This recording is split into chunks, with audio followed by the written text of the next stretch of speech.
Welcome to The Explainer. So let me ask you this. How does a company that makes up a whopping 20% of its entire country's economy just lose over $100 billion in value, seemingly overnight?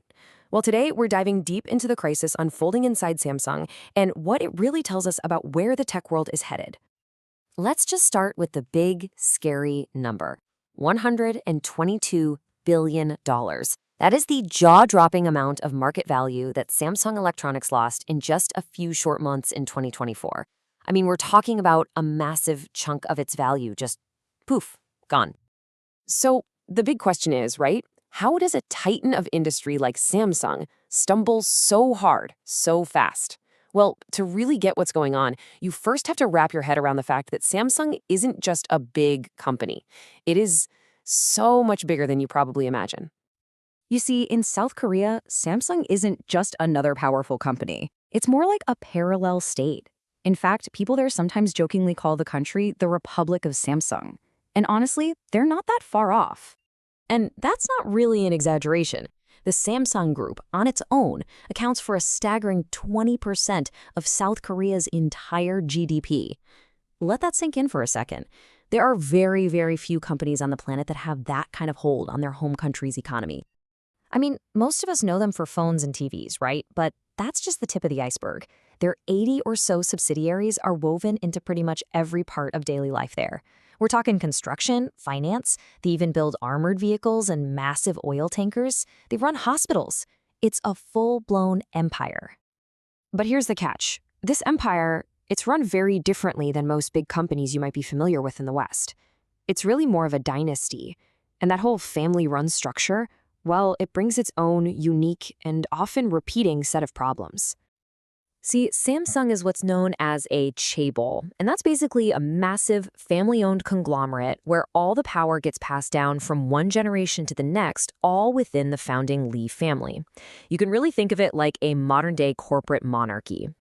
And when you have that much power concentrated in one family, well, it's led to a really long and troubled history. It's like author Jeffrey Kane pointed out.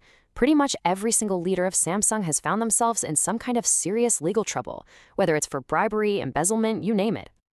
And the current chairman, Lee Jae-yong, is absolutely no exception. This is a guy who was actually jailed in a huge bribery scandal, only to be released and then later pardoned. Why? Because the government basically said he was too important to the national economy to stay in prison. Now you can imagine that creates a serious cloud of instability right at the very top of the company. Okay, so let's recap. You've got this company of almost unimaginable scale, combined with this really unstable leadership at the very top. That right there sets the stage for the kind of panic we saw hit the stock market. It was basically a perfect storm, and it was all kicked off by three critical factors. So what are those three things? First, they completely missed the boat on the AI revolution. Second, they started falling way behind in this supercritical race to manufacture the best chips. And third, all that chaotic leadership we just talked about created a culture that just couldn't innovate fast enough. So let's break each of those down. All right, first up, AI. While the rest of the tech world was in a full-on stampede towards generative AI, Samsung was just caught completely flat-footed. They fell behind in making a really specific, really important kind of chip called high-bandwidth memory, or HBM.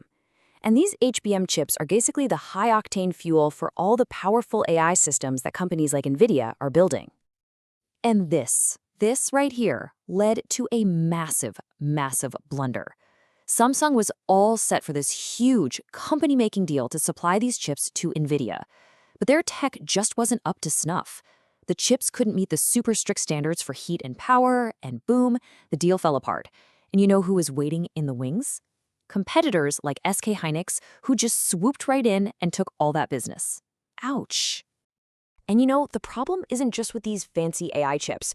For years, their very own in-house smartphone chips, the ones called Exynos, have been getting slammed for overheating and just not performing well. In fact, and this is kind of wild, Samsung seems to have so little faith in their own chips that for their top-of-the-line flagship phones sold in huge markets like North America, they don't even use them. They use chips made by their competitor, Qualcomm, instead. And this right here, this chart, it really just lays the whole problem bare. When it comes to the incredibly important business of actually making advanced chips for other companies, the foundry business, they are getting absolutely crushed by their main rival, Taiwan's TSMC. I mean, just look at these numbers. TSMC has over 61% of the market. Samsung, they're way down at just 11%. So here's the really crucial takeaway here. They're getting squeezed from both ends. They can't keep up with TSMC on the most advanced, high-end stuff, but at the same time, you've got these super fast-rising Chinese companies that are catching up to them in the market for the less advanced legacy chips, the kind you find in cars and home appliances. They're stuck right in the middle, and that's a really tough place to be. So, okay, you've got investors panicking. Your core business is under attack from pretty much every direction. What do you do? How does a giant like Samsung even begin to try and steer its way through this storm? Well, it looks like they've gone into full-on crisis mode. They immediately replaced the head of their all-important semiconductor division. They've forced every single one of their executives to start working a 6-day week just to create this sense of urgency. And of course, they're planning major cost cutting, which means layoffs and scaling back some of their operations. And all of this brings us back to the ultimate $122 billion question, doesn't it? Is all this just a temporary panic from Wall Street, a blip on the radar? Or is it a sign of something much deeper, a systemic rot that could actually threaten the entire future of the company? And this is where it gets really interesting, because when you actually look at their latest earnings, the picture is, well, it's pretty mixed. On the one hand, hey, revenue is up, smartphone sales are strong. But then you look at the other side of the ledger. Operating profit missed what everyone was expecting, and their memory chip division, its profit dropped by a whopping 40%. So what this really suggests is that the massive stock sell-off isn't really about today's numbers or one bad quarter. It's more like a vote of no confidence from investors about the future. They're looking at that missed AI boom, they're looking at the massive gap with TSMC, they're looking at the shaky leadership, and they're seriously worried that Samsung just doesn't have the right game plan or the right culture to win in the years to come. Now look, Samsung's huge, diversified empire gives it a safety net that most companies could only dream of, that's for sure. But this whole crisis is a pretty brutal reminder that in the ridiculously fast-moving world of technology, no giant is ever truly safe. And it really leaves us all wondering, is any company, even the Republic of Samsung, really too big to fail?